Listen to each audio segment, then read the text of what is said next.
Hello everyone, we're going to be working with inverse norm in statistics today. So what we're going to need is a TID4 calculator or any given graphics calculator, because we're going to be using the statistics functions in order to find a value of k.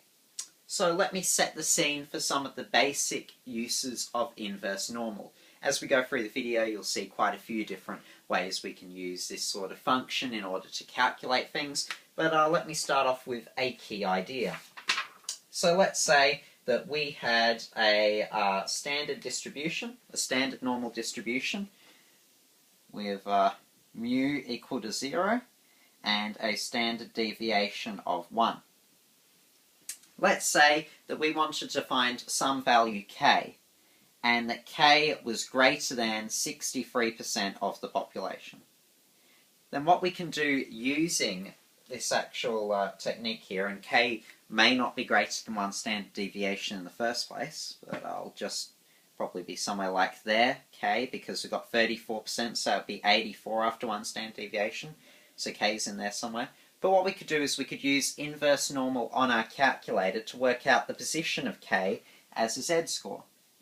So if we go through the process and we look at the invnorm function, which is what I'll teach you in just a moment, we would go into our calculators and we'd go invnorm and say we wanted to find out what 63% would be. We'd go 63%, which is the area under the curve, because of course the area under the curve represents all the probabilities of a random variable x being there. So of course it would be 0.63 that we put in there for 63% of values which are less than that.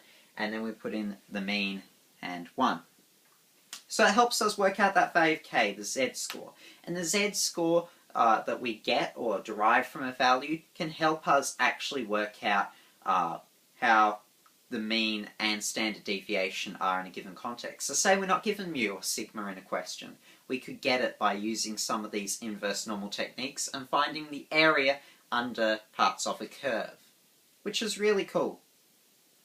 So from the z-score formula, one can determine mean and standard deviation, which is pretty much what I just said there, by looking at the probability of a random variable being in a certain place. So here we know that there's some value of k and that 63% of values are less than it. So we can use that to work out where it fits on this actual standard distribution here and get a z-score for it. Okay, so now let's go on to our first question. So I'll just clear a bit of board space, but I'll show you how to use inverse norm effectively in a few statistical questions. Hopefully you'll get the hang of it.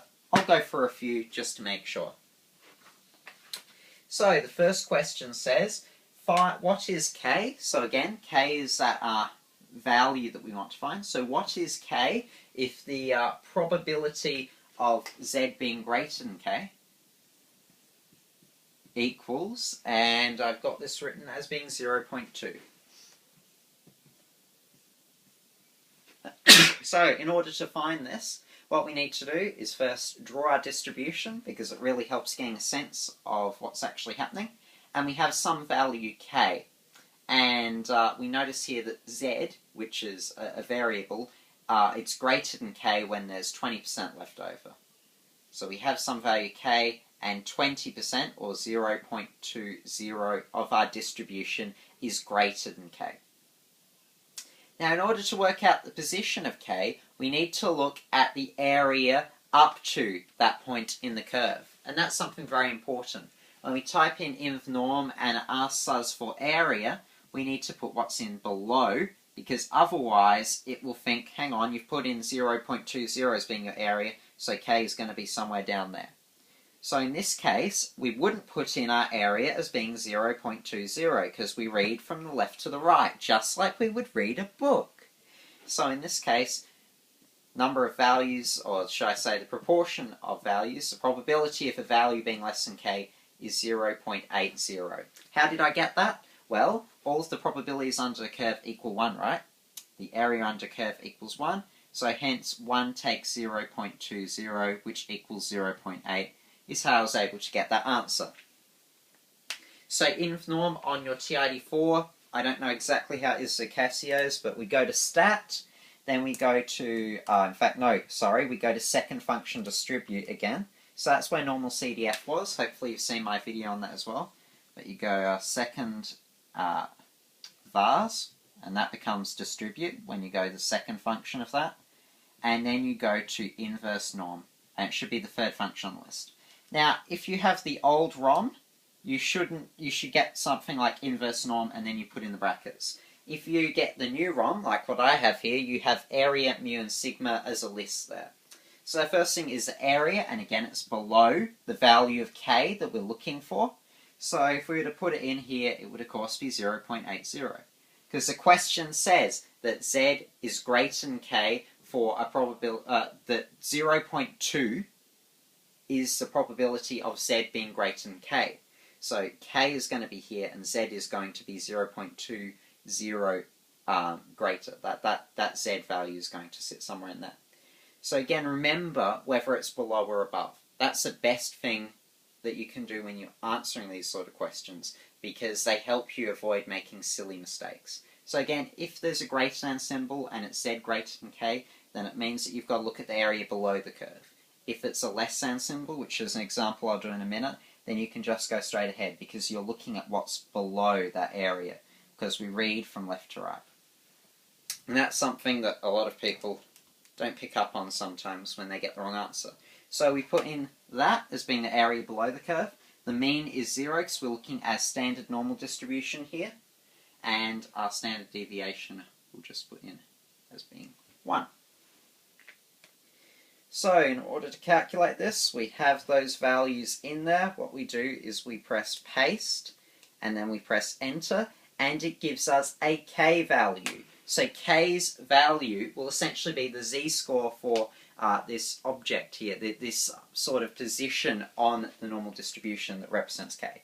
So k is equal to, and again remember we have sort of 3 standard deviations here, and we have 3 standard deviations there with mu in the middle there as the mean. Well, our k value that we get from that is 0.842. So that's how we go about answering that question using inverse norm. Again, if you have the new ROM, then you can just put these in as a list. If you have the old ROM, that's how you put it in there. It's the area below the curve, then the mean, and then sigma. Cool, so we can move along from that question. Hopefully you understand what we're doing there. Again, finding the proportion of values are less than a certain point. Cool, okay.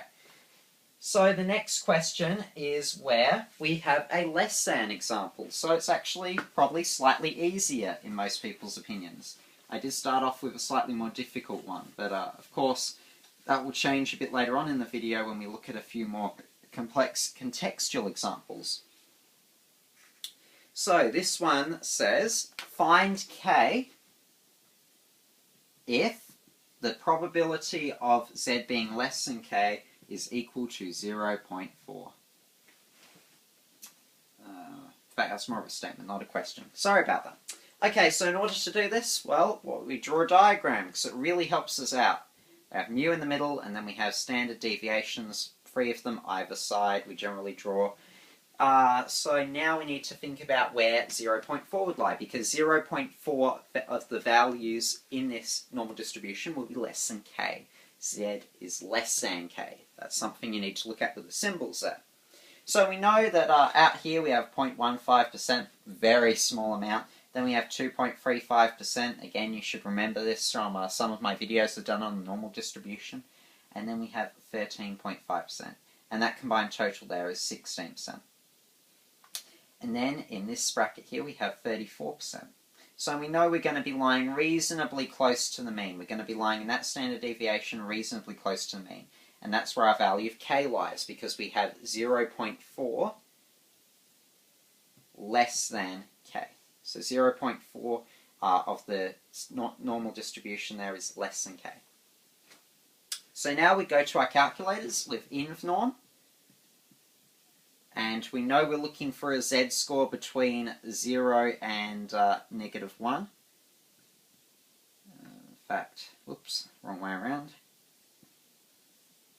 And from that, we can simply go invnorm 0.4, because that's the area below the value of k. And then we have a mean of 0 and a standard deviation of 1. So let's plug that into our calculator and see where k sits. So, invnorm, again, it's just second function vars, which gets us second function distribute, and then go down to invnorm, plug in your values, and of course, k is going to be equal to negative 0.253.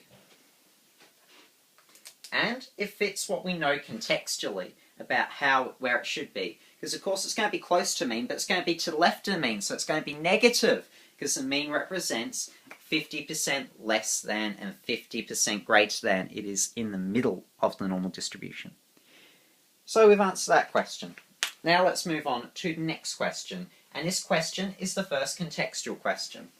So again, there'll probably be two parts to this video, but I'll get through this one last question before we move on to the next part. So it's a physics test. And we're looking at the results. And we want to evaluate who's going to get an A and who's not. So the key data, the average score for the physics test was 46. Average means mean. So the mean score was 46 marks. Again, we've always got to be contextual there. So the mean score was 46. And the standard deviation of the score was 15 marks. Okay, cool. So assuming that the scores were normally distributed, the teacher decided to award an A to the top 7% of students in the class. So the top 7% get an A. Very nice. So it says here, what is the lowest score that a student needed to achieve in order to get an... what is the lowest score that a student needed to achieve in order to get an A if 7% will get an A? Okay, so we need to draw a normal distribution here, and I'll probably make the data a little bit smaller up here. Sigma is 15, and A requires top 7%. So if we look at the normal distribution of all the people in the class and their results, we have the mean, and then we have 1 standard deviation, 2 standard deviations, 3 standard deviations either side. Again, that's not scaled, it's just rough, but we have mu plus sigma, mu plus 2 sigma, and so forth. And we know that this here, this combined amount is 2.5%, and that's 13.5%. So our actual A grade minimum score will be somewhere in here, between 1 standard deviation and 2 standard deviations to the right of the mean. Because of course, this here represents 0.07 of the distribution, which is going to be 7%, and that top 7% are going to get an A because they did really well. So hopefully that makes sense to you. Always draw a diagram and think, okay, how's it going to be positioned? Is the 7% down here or is it up there? In this case, it's going to be up there because we have our mean, and that's a higher end. And we know that 0.07, we know we're looking for the minimum mark. That's what it asks. So we know that it must be to the right of it, the actual proportion who get the A. So the minimum mark we need to work out by actually looking at where this value of K lies. And again, we look at the area below that minimum grade, because we look at what is here in order to find K here. That's what the inverse normal is. It looks at the area up to there, because we want that value as being the barrier, the limit, the top bit of the area we're looking at, because that's the minimum score for an A. So in this case, 0.93 is the area under there. I got that by 1 take 0.07. Again, 7% as a probability, or a proportion between 0 and 1, is just 0.07. Again, you should be able to convert that. You should think, oh yeah, I can see probabilities are between 0 and 1, and you have your tenths and hundredths column there, so you can see how that fits. So now, what we go in our calculator, it depends on whether you have the old or new ROM on your T84 or whether you're going on a Casio, but we go invnorm, the area is 0.93, and of course we have our actual values of standard deviation, the mean. The mean is 46, the standard deviation is 15. So let's find out how many marks these students are going to need in order to get an A. So I'm just going to go to my calculator and go inverse norm, again second function distribute and then inverse norm, or second function vars, and again we're putting in the area 0.93, we're putting in the mean as being 46, and we're putting in the standard deviation as being 15. And so we get a value of k, which is a minimum score. K is equal to 68 points, and then we have 14 marks. So of course we round to the nearest mark because it's a contextual problem, so it requires 68 marks to get an A. And that's all for the first part of this video. Hopefully it helped with the physics contextual example there. But yeah, let me know if you have any comments or questions, but that's about it for now. So I'll just tilt the camera down a bit so you can see 68 marks. Again, we just use inverse normal there. More videos and part 2 coming soon.